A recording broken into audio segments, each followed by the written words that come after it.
안녕하십니까. 평택촌놈 주식TV 봉선생 이강민입니다. 2019년 6월 30일 무료 야간 방송을 시작하겠습니다. 오늘도 역시 녹화로 진행을 하고요. 내용은 거의 9시에 방송하는 내용을 그대로 진행을 하니까 잘 들으시면 될 것 같습니다. 어쨌든 시간은 좀 짧고요. 그냥 압축해서 전달할 수 있는 내용만 전달하도록 하겠습니다. 자, 6월이 벌써 다 갔네요. 6월 30일 이제 지나가면은 그렇죠. 지금 벌써 올해가 절반이 지나가는 그런 상황입니다. 주식시장도 올해 역시 좀 부침이 있었는데요. 다행인 건 크게 올해 초보다는 더 빠지지 않았다. 뭐 그렇게 볼 수가 있을 것 같습니다. 다만 단기 흐름이 심상치 않은 그런 흐름이 아닌가 생각을 합니다.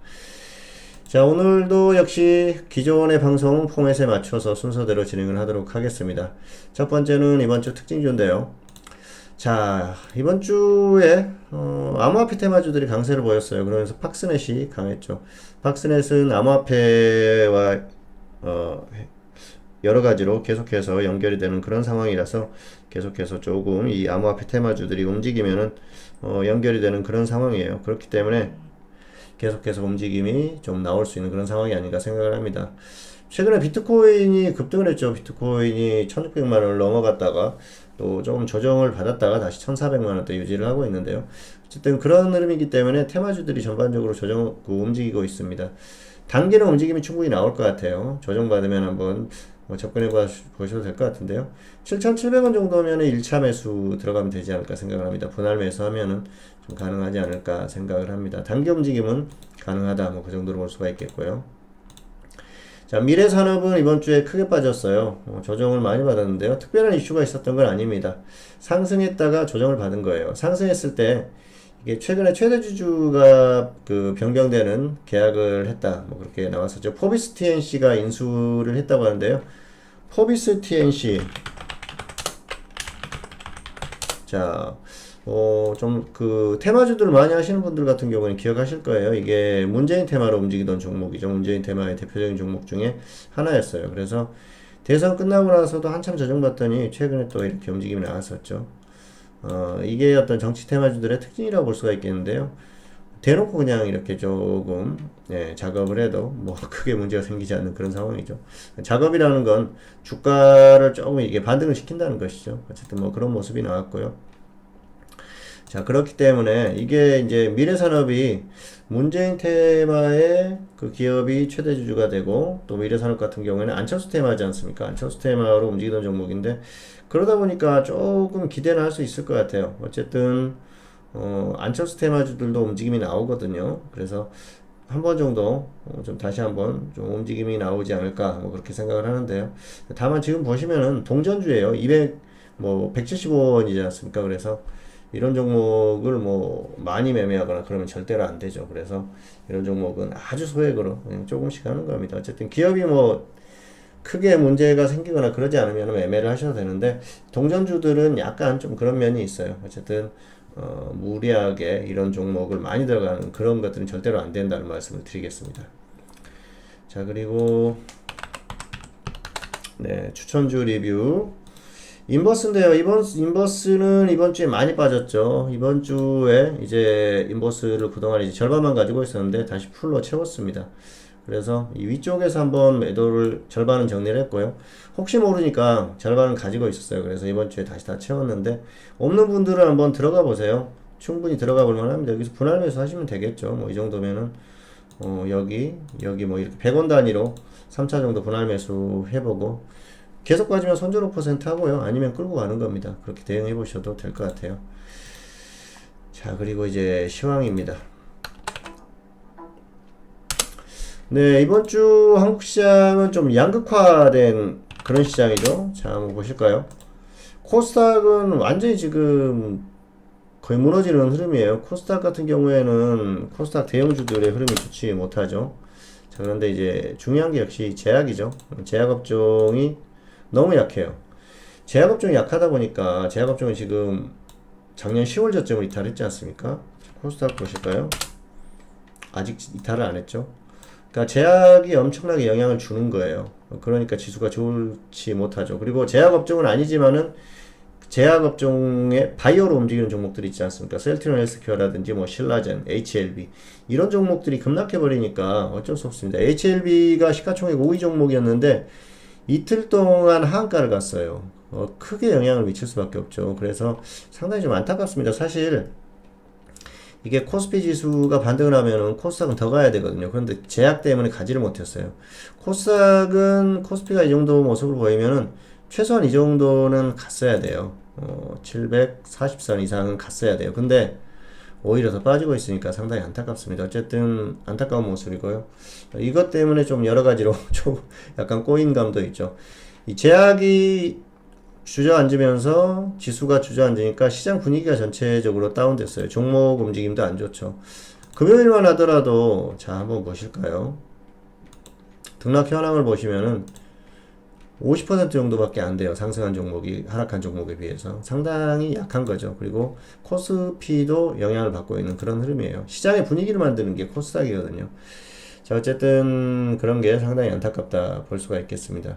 이 제약업종이 살아나야 되는데 단기적으로는 좋을 수가 없어요. 뭐 HLB 같은 경우에 임상 실패 소식이 있어가지고 이틀 동안 하한가 같고요. 신라젠도 임상에 실패했다 또 소문이 나면서 이제 뭐 루머라고 그러는데 신라젠 같은 경우에 또 너무 고평가되어 있었죠. 실적도 안 나오는 종목이 뭐 어마어마하게 갔었는데 그러다 보니까 결국 이런 종목들이 쭉 빠지고 있어요.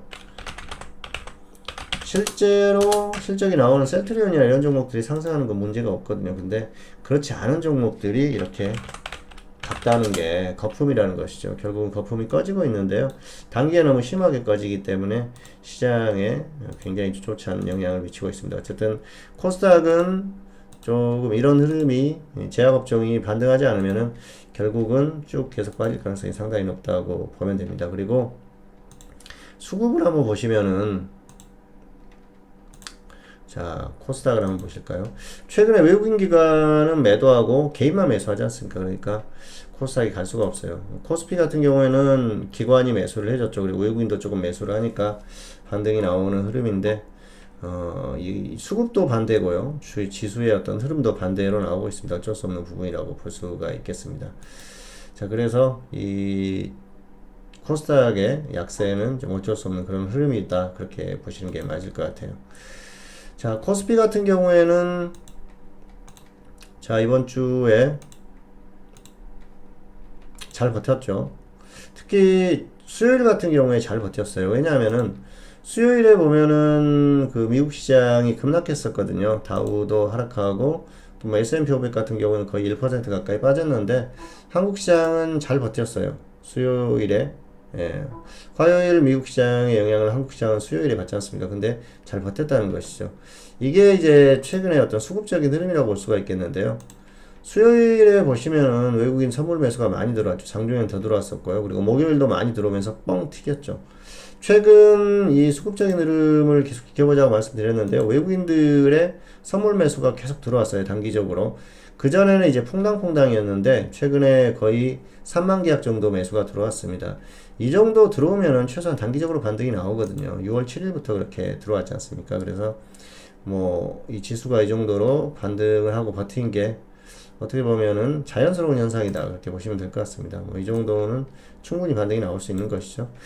자, 어쨌든 지금은 수급적으로 봤을 때는 역시 이 파생 쪽에 선물 쪽의 흐름 때문에 조금 더 버틸 가능성이 높아요. 그래서 지수를 예측을 해본다고 하면은 조금 더 이렇게 횡보를 하다가 방향성이 결정될 것 같습니다. 그런데 위보다는 아래일 가능성이 높다는 것이죠. 추세는 결국 지금 버티다가 이렇게 꺾일 가능성이 높아요. 자, 왜냐하면은 수급적으로는 단기적으로 조금 더 반등을 할 수 있어요. 여기서 조금 더 반등을 할 수 있는데 크게 반등하기는 어렵다고 보고요. 그러면 추세에 대해서 생각을 해봐야 되는데 추세는 역시 좋지 않다는 것이죠. 조금 다시 좀 반등이 나온다고 하더라도 뭐 2150선 이 정도에서 거의 한계점에 오지 않을까 생각을 하고요. 여기는 못 가고 그냥 하락할 수도 있습니다. 그렇기 때문에 그런 것들을 잘 감안하시기 바랍니다. 지금 2130이기 때문에 최근 고점이 2141이지 않습니까? 뭐 반등이 나오더라도 여기를 크게 뚫어줄 것 같지 않은 그런 상황이라고 볼 수가 있겠죠. 어쨌든 한국 시장은 좀 한계 구간에 왔다. 그렇게 보시면 될 것 같아요. 지수의 어떤 기술적인 흐름도 그렇고요. 그리고 추세적인 어떤 수급적인 흐름을 봤을 때는 역시 보시면 코스피는 외국인들이 다시 매도하는 트렌드지 않습니까? 그래서 단기에 조금 매수가 들어왔는데 크게 들어온 건 아니에요. 이게 다시 꺾이는 흐름이니까 기관이 이제 좀 버티는 흐름, 이게 조금 지수를 버티고 반등시켜 줬는데요. 선물하고 어우러진 것이죠.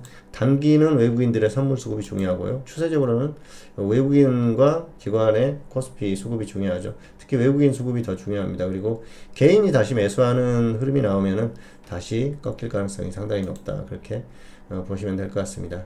자, 그리고 해외 증시를 조금 전에 보셨지만은 역사상 최고가예요. 거의 지금 위치가 다우도 마찬가지고 나스닥도 마찬가지입니다. 그래서 이 가격에 대한 부담이 상당히 커요. 자, 그리고 보시면은 최근에 역사상 최고점을 뚫어줬다고 해도 역사상 최고점에 왔던 게 작년 그 8월입니다.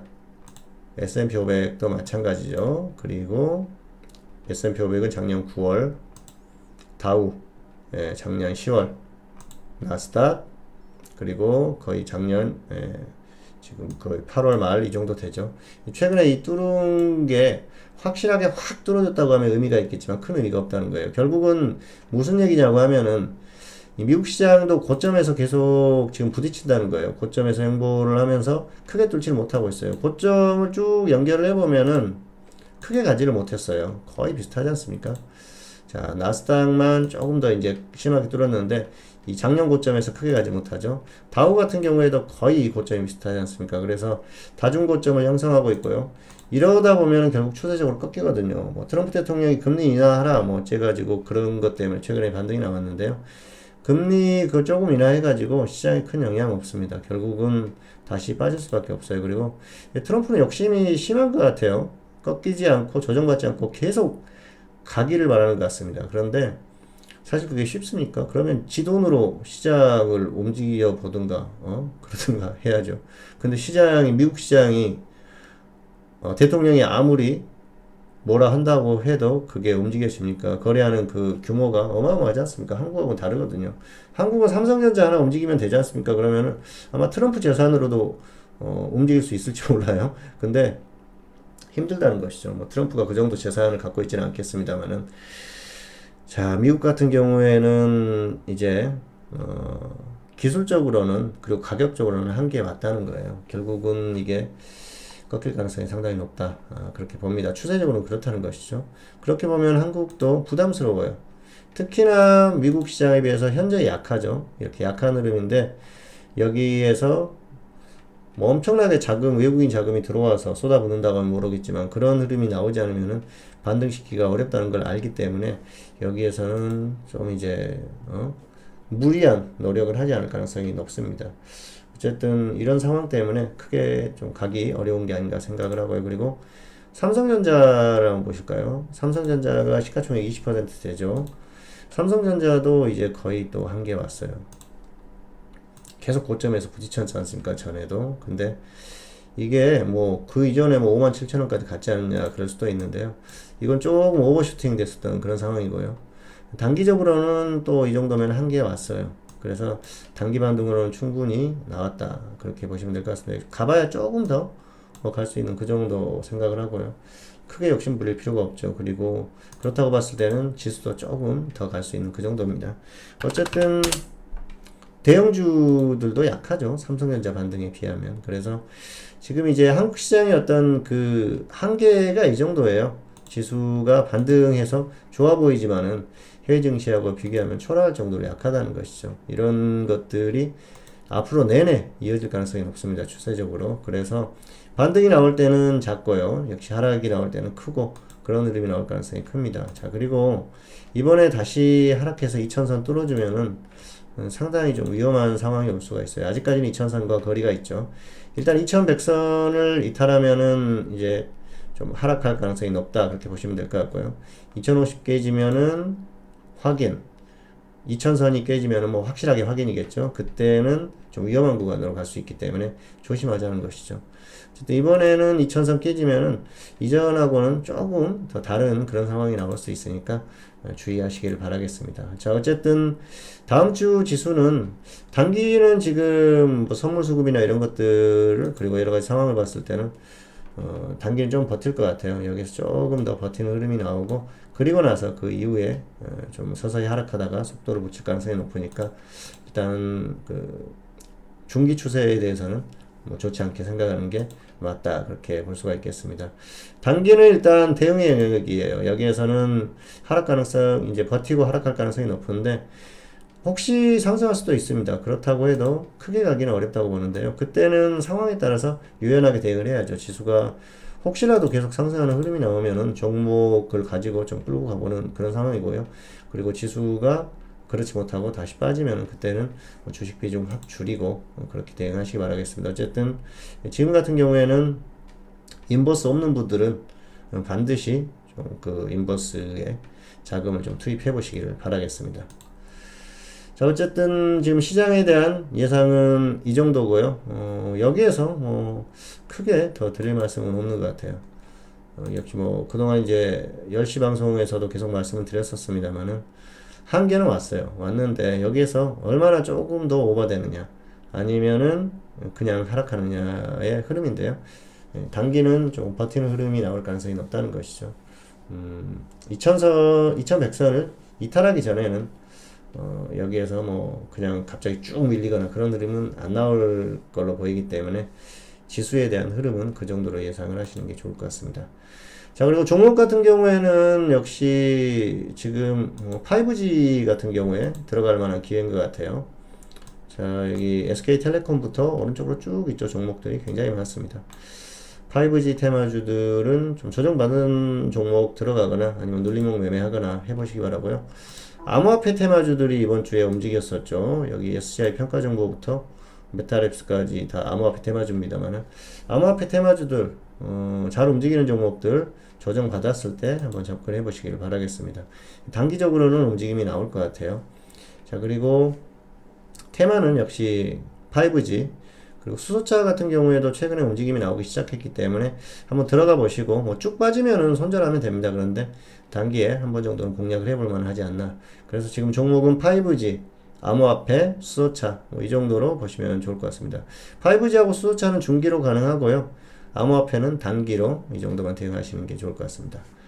자, 2019년 6월 30일 9시 무료 방송 오늘 순서는 다 끝났습니다. 어쨌든 다음 주에도 잘 대응해 보시기 바라겠고요.